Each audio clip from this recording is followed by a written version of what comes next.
Before we dive into this incredible story, if you're enjoying narratives that explore family dynamics, personal courage, and hidden strength, make sure to subscribe to the channel for more content that touches the heart and challenges the mind. Now, let's begin our journey with Commander Laura Morgan. The chandelier glittered like distant stars above the wedding reception hall. Commander Laura Morgan stood alone at the edge of the dance floor, her champagne flute untouched. 22 years of military discipline kept her posture perfect, despite the growing discomfort beneath her skin. Her navy blue cocktail dress, carefully selected to look nothing like a uniform, felt suddenly restrictive across her shoulders. Across the room, her father, Richard Morgan, laughed boisterously among a circle of admiring relatives. At 70, he retained the commanding presence that had defined his personality throughout Laura's childhood. His silver hair caught the light as he gestured animatedly, no doubt regaling his audience with tales of his successful construction business. "You doing all right there, stranger?" Sarah appeared at Laura's side, radiant in her wedding gown. Her cousin's smile was genuine, a rare warmth in the Morgan family gatherings. Laura returned the smile. "Shouldn't I be asking you that? It's your big day." "And I'm having the time of my life," Sarah beamed, her eyes drifting to where her new husband, James, stood talking with other naval officers. "But I've noticed you've been standing in this exact spot for 20 minutes. Laura chuckled softly. "Just observing. Old habits." "Well, observe from our table. Mum's been asking about you." Sarah linked her arm through Laura's, guiding her through the crowd. The wedding had been beautiful, a perfect blend of naval tradition and classic elegance.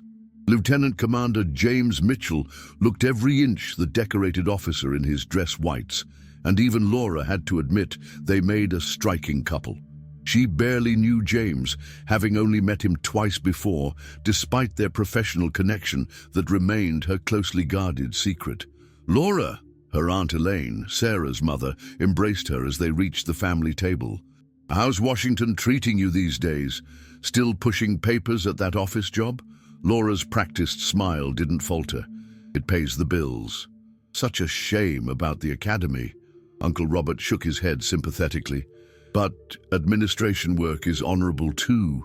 The familiar knot tightened in Laura's stomach. The family mythology around her career had been set in stone years ago. How Laura Morgan had washed out of the Naval Academy after 2 years, unable to handle the pressure, and settled for a desk job at a naval administrative office. The truth, that Commander Laura Morgan had graduated with honors and risen through the ranks to command one of America's premier nuclear submarines, remained classified, at least as far as her family was concerned. Her father approached the table, drink in hand. "There's my girl. Sarah's all married off now. When are you going to find someone willing to take on a Morgan woman?" He laughed at his own joke. "Hello, Dad." Laura accepted his brisk side hug. "Probably hard to meet anyone interesting shuffling papers all day," he continued, winking at Uncle Robert. "Not like these real sailors, eh?" Laura took a sip of champagne instead of responding, her eyes finding the clock on the wall. 3 more hours until she could politely leave and return to her hotel room. Tomorrow she would fly back to Connecticut to her real life, commanding the USS Hartford and its crew of 130 sailors. The microphone squealed with feedback as the best man tapped it, calling for attention. "Ladies and gentlemen, it's time for the toasts." Laura watched as various friends and family members took turns offering heartfelt wishes to the newlyweds. James's commanding officer spoke eloquently about duty, honor, and the challenges of military marriage. Several of Sarah's friends shared childhood anecdotes that brought laughter from the crowd. When Richard Morgan took the microphone, Laura straightened instinctively. Her father surveyed the room with the confidence of someone accustomed to commanding attention. "As the uncle of our beautiful bride, I couldn't be prouder to welcome James into our family," he began. "A man of distinction, a true American hero serving our great nation with honor. Sarah has always deserved the best, and in James, she's found a man whose character and achievements speak volumes." Laura recognized the familiar cadence of her father's speech, the build-up to an inevitable comparison. She braced herself. "It reminds me of the different paths life takes us on," Richard continued, his gaze finding Laura. "My own daughter Laura tried the military route too, went to Annapolis for a spell. Didn't quite take to it, unfortunately." The room grew uncomfortably quiet. Some people are built for greatness, for service above self. Others find their place in simpler roles. Richard gestured toward James. "While James here commands respect on naval vessels, my Laura's been filing paperwork for the past 20 years. Laura maintained her expression carefully neutral as several guests shifted awkwardly in their seats. "No shame in honest work, of course," her father added with a forced chuckle. "We can't all be leaders like our distinguished groom. To Sarah and James, may your marriage be blessed with the success and excellence that James has demonstrated throughout his military career." As glasses raised around the room, Laura caught a strange expression crossing James Mitchell's face as he stared directly at her, a mixture of confusion, recognition, and dawning shock. The toast concluded to polite applause, slightly dampened by the uncomfortable nature of Richard's speech. Laura excused herself from the table, needing a moment of solitude. She made her way to a small terrace overlooking the hotel gardens, the evening air cool against her flushed skin. 22 years of maintaining her cover story had become second nature. For reasons of operational security, personal privacy, and eventually stubborn pride, Laura had allowed her family to believe she had failed. It had begun as a simple omission during her submarine training, highly classified work that she wasn't at liberty to discuss. When her father had assumed she'd been relegated to administrative duties, she hadn't corrected him. Over time, his narrative had solidified into family lore. "Commander Morgan?" Laura turned to find James Mitchell standing in the doorway, his expression still registering disbelief. "Lieutenant Commander Mitchell," she acknowledged, with a slight nod. "I'm sorry, he faltered, stepping onto the terrace. "You're that Commander Morgan, USS Hartford, Submarine Squadron 2? "I am. But your father just said—" "My father says many things, Lieutenant Commander." Her tone was measured, professional. James shook his head, bewildered. "We've been coordinating joint operations for 8 months. I've spoken to you on secure channels dozens of times. I had no idea you were Sarah's cousin." "The Navy is smaller than people think," Laura offered with a faint smile. "Does your family know?" James asked, lowering his voice despite their isolation on the terrace. "What do you think?" James ran a hand through his hair. "I don't understand. You're one of the most respected submarine commanders in the fleet. 3 Bronze Stars. Combat experience in the Persian Gulf and North Arabian Sea. You're on the short list for captain." Laura turned back to the garden view. "Family dynamics are complicated, Mitchell. But the way he spoke about you..." James seemed genuinely distressed, like you were some kind of disappointment. "It's been this way for decades," Laura replied. "At first, I couldn't talk about my assignments for security reasons. Then it just became easier to let them believe what they wanted to believe.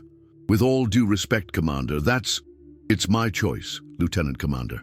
Her voice carried the quiet authority that commanded 130 sailors beneath the ocean's surface.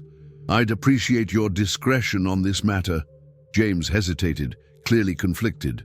"Sarah doesn't know either. No one in my family knows." The doors to the terrace opened again as Sarah appeared, her wedding gown catching the breeze. "There you both are, James. They're asking for us for the first dance." She paused, noting their serious expressions. "Is everything okay?" James looked at Laura, a silent question in his eyes. "Just congratulating the groom," Laura said smoothly. "He's quite a catch, Sarah." Sarah beamed. "I know. Come inside, both of you. Dad's looking for you, Laura. Something about wanting to introduce you to his friend's son, who works in government administration too." As Sarah led James back inside, he glanced over his shoulder at Laura with an expression that clearly communicated this conversation wasn't over. Laura remained on the terrace a moment longer, gathering her composure. The careful separation she'd maintained between her military life and family life was beginning to crumble, and she wasn't certain she was ready for the collision. Inside, the reception was in full swing. Laura navigated through dancing couples, accepting a fresh glass of champagne from a passing server. She spotted her father, waving her over to a group that included an uncomfortable-looking man in his 40s. "Laura, come meet Carl. He works for the Department of Transportation. Paperwork, administration, right up your alley." Her father's voice carried that familiar note of dismissive affection. Before Laura could respond, she felt a presence at her shoulder. James stood beside her with Sarah on his arm. "Actually, Mr. Morgan," James said, his voice carrying unexpected authority, "I was hoping to borrow Laura for a moment. There's someone from the Navy Department I'd like her to meet." Richard's eyebrows rose. "The Navy Department? Whatever for?" "Professional courtesy," James replied, with a smile that didn't quite reach his eyes. "If you'll excuse us." Laura allowed herself to be guided away, murmuring, "What are you doing, Mitchell?" "Improvising, Commander," he answered under his breath. "The Admiral just arrived as a surprise guest." "Admiral Phillips is here?" Laura's step faltered slightly.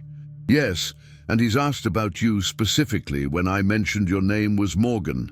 Apparently, he didn't make the connection until now that you were related to Sarah." Laura processed this new complication. Admiral Phillips had been her commanding officer 3 years ago and knew exactly who she was and what she commanded. Across the reception hall, the distinguished figure of Rear Admiral Phillips was engaged in conversation with several other naval officers. When he spotted Laura and James approaching, his face broke into a genuine smile.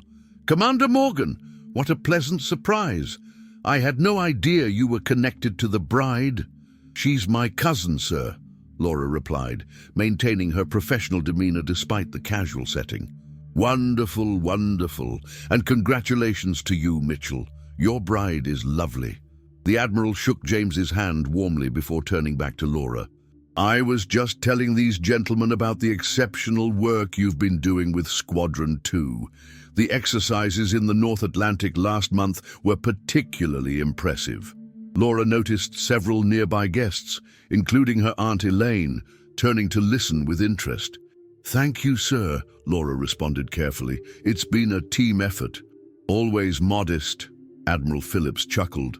"Commander Morgan here runs one of the tightest ships, or should I say submarines, in the fleet. The Hartford's performance under her command has been nothing short of exemplary." Aunt Elaine's eyes widened, and she moved closer to the conversation. "I'm sorry, are you talking about Laura? Laura Morgan?" Admiral Phillips turned, surprised. "Yes, ma'am. Commander Laura Morgan, one of our finest submarine commanders. Are you a family member?" The silence that followed was deafening despite the music and chatter continuing around them. Laura felt 22 years of carefully constructed walls beginning to crumble. The wedding reception seemed to slow to a standstill around Laura as Aunt Elaine's confusion hung in the air. Several family members had now gathered, drawn by the Admiral's comments about Laura commanding a submarine. "There must be some mistake," Aunt Elaine said, looking between Laura and the Admiral. "Laura works in an administrative office. She left the Naval Academy after 2 years." Admiral Phillips frowned. "I assure you, ma'am, Commander Morgan graduated with distinction from Annapolis, class of 2003, if I recall correctly." Laura felt a peculiar sense of calm washing over her. The moment she had simultaneously dreaded and perhaps secretly longed for had arrived. She met the Admiral's confused gaze steadily. "Sir, my family has been under the impression that I work in naval administration," she explained quietly. The Admiral's eyebrows rose nearly to his hairline. "For 22 years?" "Yes, sir." "I see." The Admiral, to his credit, recovered quickly. "Well, I suppose that's a conversation for another time. Please excuse me." As he moved away, Laura found herself surrounded by bewildered family members. Sarah pushed through the small crowd, James at her side. "Laura, what's going on?" Sarah asked. "That admiral said you command a submarine. Is this some kind of joke?" Before Laura could respond, her father's voice cut through the group. "What's all this commotion?" The circle parted to admit Richard Morgan, his expression hovering between annoyance and curiosity. Laura straightened her shoulders, falling instinctively into the posture that had carried her through countless challenging situations at sea. "Dad," she began, her voice steadier than she felt, "there's something about my career that you should know." Richard scoffed. "What, did you get a promotion? Head secretary now?" Several uncomfortable chuckles rippled through the gathering. Laura noticed James's jaw tighten beside Sarah. "Actually, sir," James interjected before Laura could continue, "your daughter is Commander Laura Morgan, commanding officer of the USS Hartford, a Virginia-class nuclear submarine with a crew of 130 sailors. She's my superior officer and one of the most respected commanders in the submarine fleet." The silence that followed was absolute. Richard Morgan stared at James, then at Laura, his expression transitioning from disbelief to confusion. "That's ridiculous," he finally said. "Laura couldn't even handle the pressure at Annapolis. She's worked in administration since she dropped out."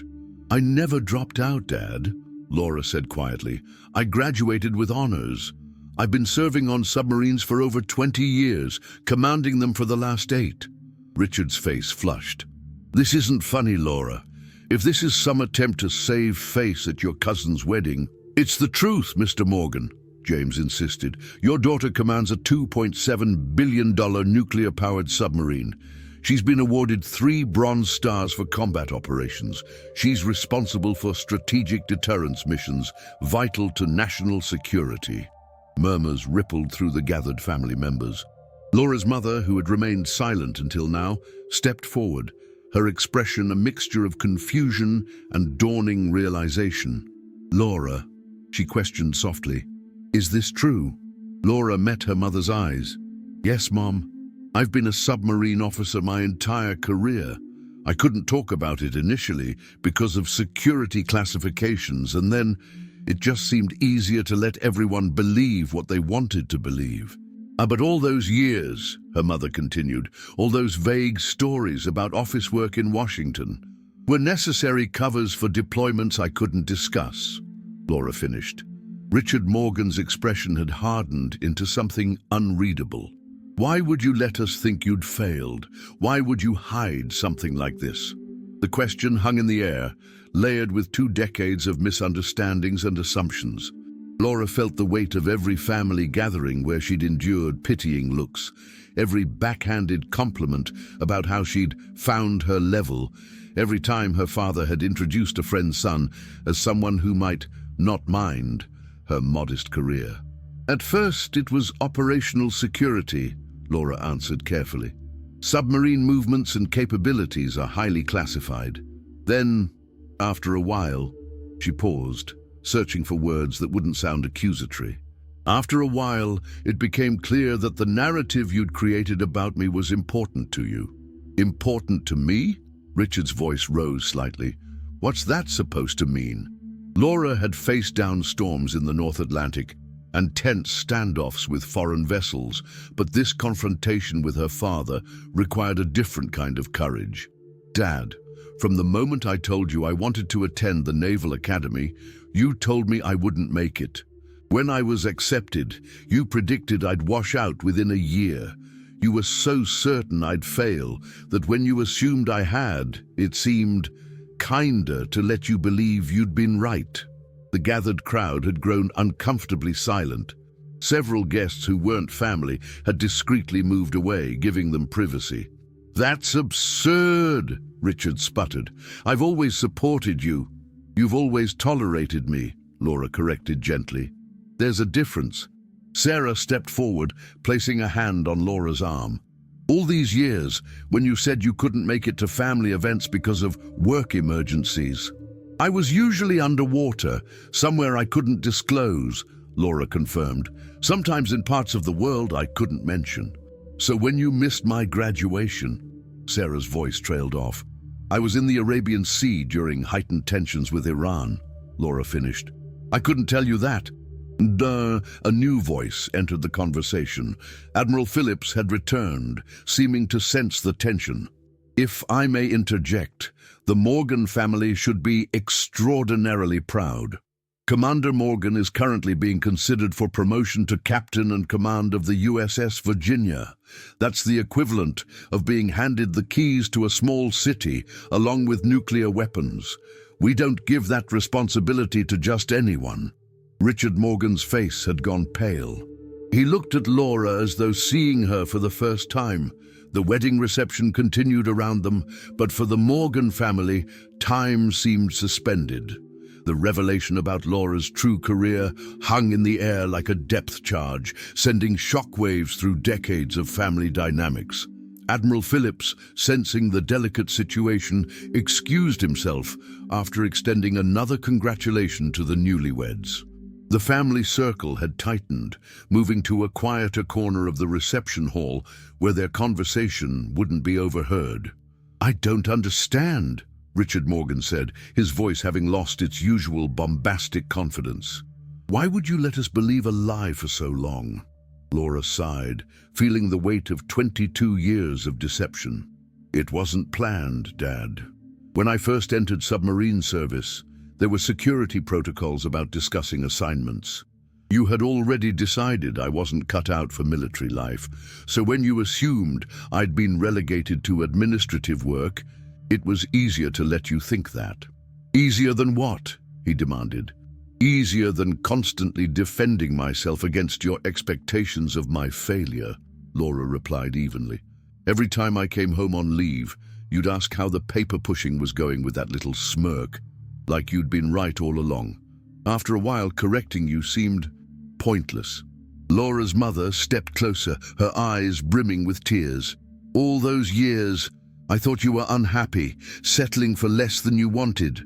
I worried about you." "I'm sorry, Mom," Laura said, genuinely regretful. "I never meant to make you worry. I was doing exactly what I wanted to do, what I was meant to do. But surely after you became established in your career, you could have told us the truth," Aunt Elaine interjected.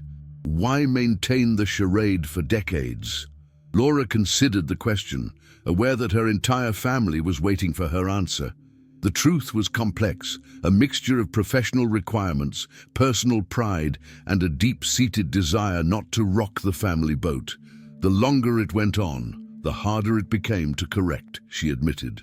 "And honestly, there was part of me that was waiting for someone to actually ask about my career, to show genuine interest in what I was doing, rather than making assumptions." Her words landed heavily.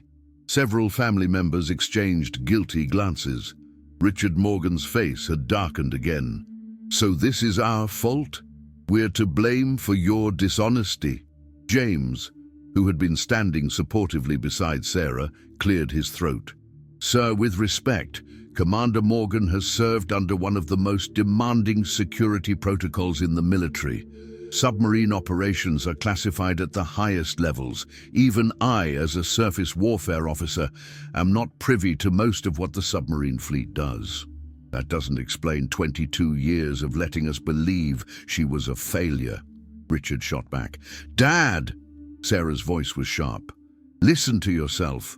Laura has been commanding a nuclear submarine, one of the most complex machines ever built, and you're angry because she didn't correct your incorrect assumptions about her career?" Richard turned to his niece, startled by her intervention. "You just gave a toast at my wedding," Sarah continued, "where you publicly contrasted Laura's supposed failures with James's success. Did it ever occur to you how that might have felt for her?" Laura placed a gentle hand on her cousin's arm. "Sarah, it's your wedding day. Let's not—" "No, Laura," Sarah insisted. "I've watched Uncle Richard diminish you at every family gathering for as long as I can remember, and now we find out you've been living this whole other life, this incredible, important life, while swallowing his condescension year after year." The family fell silent again. Laura's mother dabbed at her eyes with a napkin. "I want to see it," Richard said suddenly. Laura blinked. "See what?" "Your submarine. Your command." I want proof of all this." Before Laura could respond, James stepped forward. "Mr. Morgan, the USS Hartford is a fast-attack submarine currently moored at Naval Submarine Base New London in Connecticut. Civilians aren't permitted aboard without special clearance and significant advance notice." "Convenient," Richard muttered. Laura felt a flash of anger, the first real emotion to break through her carefully maintained composure. "Are you suggesting I'm lying, Dad? That James is lying? That Admiral Phillips is part of some elaborate hoax?" Richard's expression faltered slightly. "It's just hard to believe. My Laura, commanding a nuclear submarine? Your Laura graduated in the top 5% of her class at Annapolis," she replied, her voice quiet but firm. "Your Laura qualified for submarine service when women were first allowed to serve on submarines. Your Laura has navigated through Arctic ice packs, conducted surveillance operations in hostile waters, and led her crew through situations that would terrify most civilians." She reached into her clutch and removed her military ID card, holding it out to her father. "This is the only proof I can offer you right now. The rest is classified." Richard took the ID card, staring at the photograph of Laura in her commander's uniform, the details of her rank and position clearly visible. "I don't understand," he said, his voice smaller now. "Why would you hide this from us? From me?" Laura took a deep breath. This was the heart of the matter, the question she'd asked herself countless times over the years. "Because from the moment I expressed interest in a naval career, you told me I couldn't do it," she said simply. "You were so certain I would fail that when you thought I had, it seemed kinder to let you have that victory than to challenge your view of me." "Victory?" Richard looked genuinely shocked. "You think I wanted you to fail, didn't you?" Laura asked quietly. "Every time I mentioned the academy, you told me it was too tough, too demanding. When I was accepted, you predicted I wouldn't last a year. When I came home for holidays during plebe year, you'd ask if I was hanging in there with that tone that suggested you were just waiting for me to quit." Richard opened his mouth to object, then closed it again, something like recognition flickering across his features. "I never thought," he began, then stopped. "I was trying to prepare you for disappointment. The military wasn't kind to women when I was young. I didn't want you to get your hopes up only to have them crushed." "So you crushed them preemptively?" Sarah asked, her tone gentler now but still pointed. Laura's mother placed a hand on her husband's arm. "Richard, we need to face the fact that we've been wrong about our daughter for a very long time, and that we've hurt her with our assumptions." The music changed tempo, a slower song beginning to play. Around them, couples moved to the dance floor, unaware of the family drama unfolding in their quiet corner. "I'm scheduled to return to New London tomorrow," Laura said into the awkward silence. "The Hartford ship's out for a 3-month deployment next week. I can't discuss where we're going or what we'll be doing." 3 months, her mother asked softly. "Will you be safe?" The question touched Laura unexpectedly. After years of believing her family didn't care about her career, the simple concern in her mother's voice reached something deep inside her. "As safe as anyone can be in my line of work," she answered honestly. "I have an excellent crew." Richard Morgan was still staring at her ID card, tracing his finger over the embossed insignia. "Commander," he said, as if testing the word. "My daughter, the Commander." The reception continued into the evening, but for the Morgan family, everything had changed. News of Laura's true career spread quickly through the extended family, creating a strange mixture of disbelief, awe, and confused congratulations. Laura found herself seated at a table with her parents, the first time they'd really talked in years. The usual superficial conversation about weather and distant relatives' health had been replaced by careful, tentative questions about her life. "So when you said you were on a business trip to Hawaii 3 years ago," her mother began. "Pearl Harbor," Laura confirmed. "We were there for maintenance and crew rotation." "And that time you couldn't make Christmas because of office flooding," Laura smiled faintly. "We were under the polar ice cap." "I couldn't exactly say that over an unsecured line," Her mother shook her head in wonder.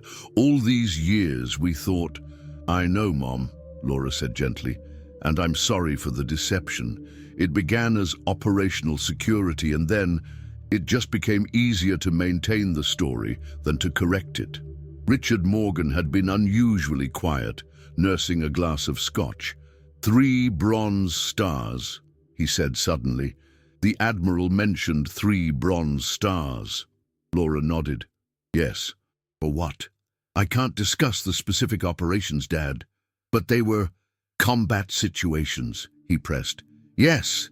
Richard's hand trembled slightly as he set down his glass. You've been in combat.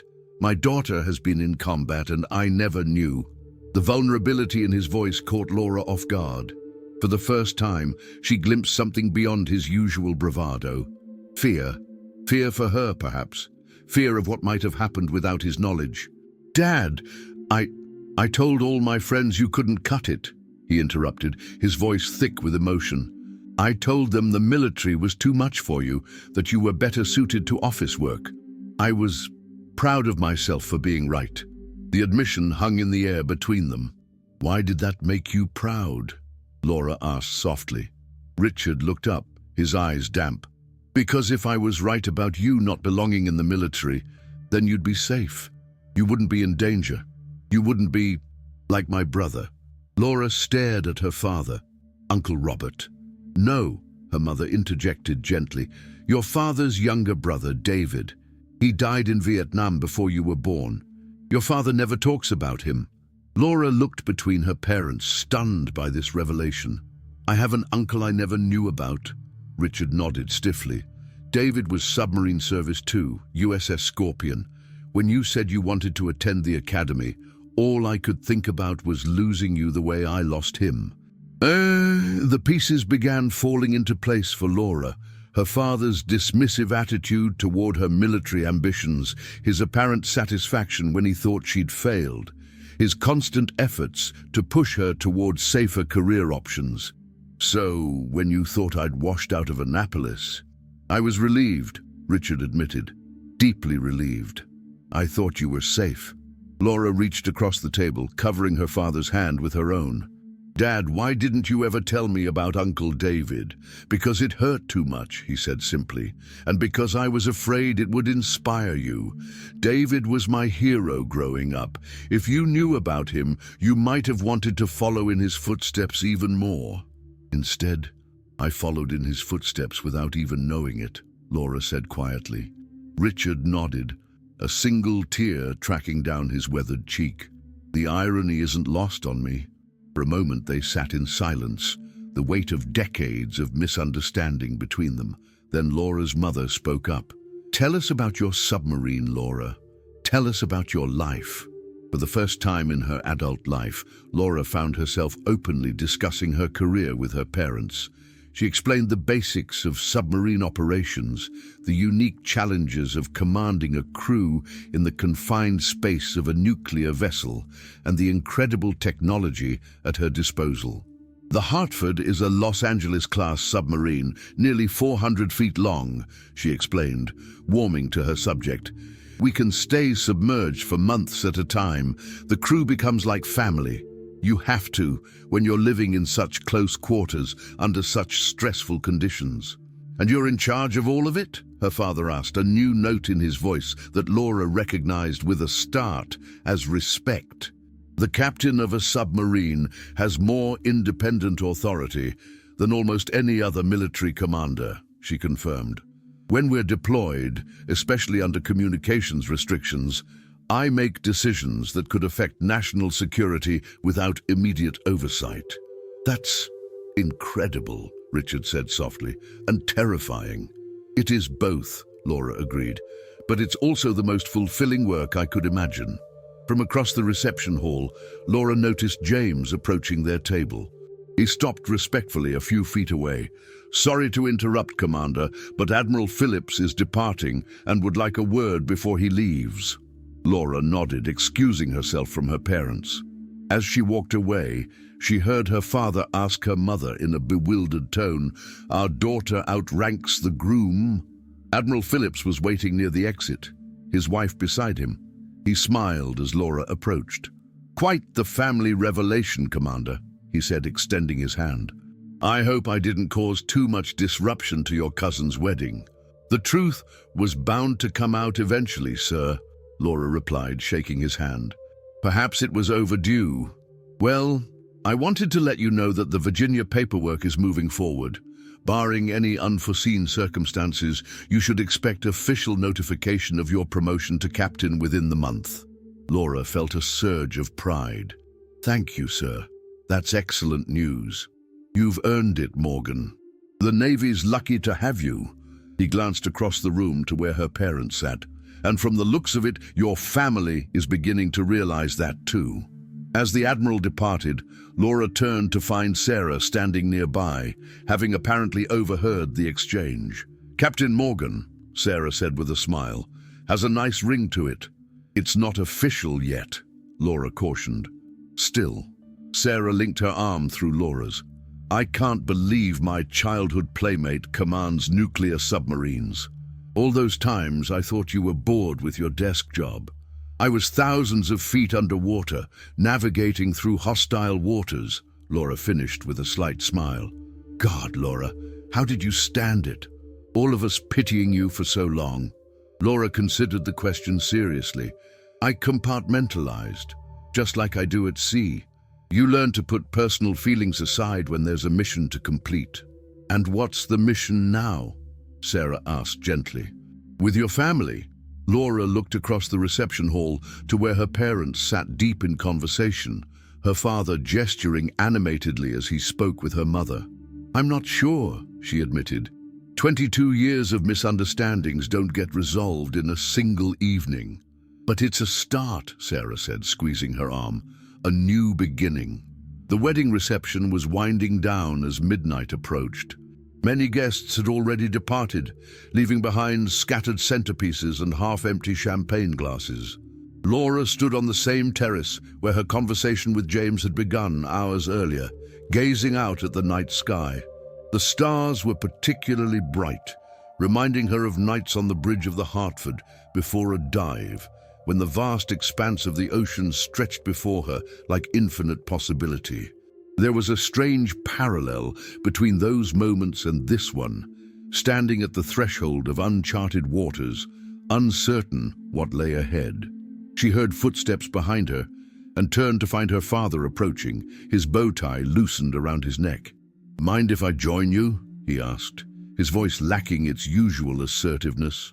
"Of course not," Laura replied, making room for him at the railing. They stood in silence for a moment, watching the gentle movement of trees in the garden below. "Your mother and I have been talking," Richard finally said, "about a lot of things, about you, about David." Laura nodded, but didn't interrupt. "I owe you an apology, Laura. Many apologies, actually, for the things I've said over the years, for the assumptions I made, for not seeing you, really seeing you. Dad, you don't have to." "Yes, I do," he insisted gently. "I've spent 2 decades believing a story about you that made me comfortable, a story that kept you safe in my mind. I never bothered to question it because it served my purposes." Laura studied her father's profile in the dim light, the proud set of his jaw that she'd inherited, the determination in his eyes that she recognized from her own mirror. "I understand why you did it," she said quietly. "Learning about Uncle David explains a lot." Richard nodded, his gaze fixed on the distant horizon. "When David died, it nearly destroyed me. We were so close growing up. He was the brave one, the one who joined the Navy while I stayed home and built the family business. When they told us the Scorpion was lost with all hands," his voice faltered, "I swore I'd never let anyone I loved go to sea again. And then I announced I wanted to attend Annapolis," Laura finished. "It was like history repeating itself," Richard confirmed. "All I could think was that I was going to lose you the same way. So you tried to discourage me." I tried to protect you the only way I knew how," Richard admitted, "by making you doubt yourself, by making the path seem too difficult. When I thought you'd left Annapolis, I was secretly relieved." Laura absorbed this revelation, seeing her childhood and young adulthood through a completely different lens. What she had interpreted as disappointment in her abilities had actually been fear for her safety. "All these years," she said softly, "I thought you didn't believe in me." Richard turned to face her fully, his eyes glistening in the moonlight. "Laura, I've always believed in you. That's what terrified me. I knew you were capable of anything you set your mind to, including following a path that could take you from us forever." "Dad, Let me finish, please." He took a deep breath. "When that admiral started talking about your accomplishments tonight, about the Bronze Stars and the command position, I felt two things simultaneously. Terror, because everything I'd feared about your career was confirmed, that you've been in danger in combat situations, but also an overwhelming pride that nearly knocked me off my feet." Laura felt her own eyes growing damp. "My daughter," Richard continued, his voice thick with emotion, "commands a nuclear submarine. My Laura, the little girl who used to sit on my lap during thunderstorms because the noise frightened her. The teenager who cried when her science project didn't win first place. That same girl grew into a woman who leads men and women into situations I can barely imagine." "It's still me, Dad," Laura said gently. "I'm still the same person." "No." Richard shook his head. "You're so much more than I ever allowed myself to see. And I've robbed us both of 22 years of honesty because of my own fears." In the distance, fireworks began to erupt over the city skyline, the resort's final tribute to the wedding celebration. Bursts of color illuminated their faces as they stood together on the terrace. "I ship out next week," Laura said after a moment. 3-month deployment." Richard nodded, his expression solemn. "Can you tell me where?" "No, but I can call when possible, and this time I can be honest about who I am and what I do." "I'd like that," Richard said. "Very much." Inside the reception hall, they could hear the DJ announcing the final dance of the evening. Guests were calling for the bride and groom. "We should go back in," Laura suggested. "It's Sarah's big moment." Richard offered his arm to his daughter. "Commander Morgan, would you do me the honor?" Laura smiled, linking her arm through his. "Certainly, Mr. Morgan." As they walked back into the reception hall, Laura spotted James and Sarah in the center of the dance floor, surrounded by the remaining guests. Her mother waved from across the room, a genuine smile on her face that Laura hadn't seen in years. The revelation of her true career had been unexpected, unplanned, and yet somehow perfectly timed. For the first time in her adult life, Laura felt the compartmentalized sections of her identity beginning to merge. The commanding officer and the daughter, the military leader and the family member. James caught her eye over Sarah's shoulder and gave her a respectful nod. Tomorrow they would return to their respective duties. He to his surface ship, she to her submarine, carrying the secret knowledge of their shared profession. But tonight, they were simply family, bound by marriage and newfound understanding. As the final song played and guests began their goodbyes, Laura's phone vibrated in her clutch. She checked it discreetly. A message from her XO about pre-deployment preparations. The real world, her world, calling her back. "Duty?" her father asked, noticing her expression. "Always," she replied with a small smile. "Will you have time for breakfast tomorrow before you head back to Connecticut?" he asked, a new hesitancy in his voice that spoke volumes about how their relationship had shifted in just a few hours. "I'd like that," Laura said. "There's a lot more to talk about." "Like your promotion to captain," Richard suggested with a tentative smile. The Admiral mentioned it before he left. Laura felt a flash of surprise. "You heard that?" "I did. And this time, Laura, I want to hear everything you can tell me. No more pretending, no more assumptions." "I'd like that," Laura repeated, feeling a weight lifting from her shoulders, a weight she had carried for so long she'd almost forgotten it was there. As the evening drew to a close and guests departed, Laura found herself in a moment of quiet reflection. The path that had led her here had been complicated, marked by professional triumphs and personal concealments. The path forward would be different, still complex, still governed by the requirements of national security, but no longer shadowed by family misconceptions. Sarah approached, slightly breathless from dancing. "James told me you're leaving tomorrow?" "Back to New London," Laura confirmed. "The Hartford won't wait, even for family revelations." Sarah hugged her tightly. "Promise you'll stay in touch, now that we know who you really are?" "I promise," Laura said, returning the embrace. "Though there will still be long periods when I'm unreachable." "Because you'll be underwater in a nuclear submarine," Sarah said, shaking her head in lingering disbelief. "My cousin, the submarine commander." "Captain, soon," Laura's mother added, joining them with evident pride. "Our daughter, the captain." Laura felt a complex emotion wash over her. Joy tinged with regret for the years of missed connections, but also hope for what lay ahead. The Hartford waited for her in Connecticut, her crew preparing for their next mission. But for the first time, she would return to them not as a woman divided between two worlds, but as a commander fully acknowledged by the family who had finally seen her true self. As the reception hall emptied and the night drew to a close, Laura Morgan stood surrounded by her family, no longer hidden behind a veil of misunderstanding, but revealed in her full capacity as both the devoted daughter and the distinguished naval officer she had always been. "Ready to go, Commander?" her father asked, offering his arm once more. Laura smiled, accepting the gesture that represented so much more than physical support. "Ready, Dad. True north, steady course." He nodded, recognizing the naval terminology as the commitment it was, to move forward together, guided by truth rather than assumptions, charting a new course for their relationship. "True north," he repeated. "Steady course." If you've enjoyed this story of hidden strength, family revelations, and the courage to embrace your true identity, please subscribe to the channel for more emotionally powerful narratives. Don't forget to like and comment with your thoughts on Commander Morgan's journey. Your support helps us continue creating content that touches hearts and minds.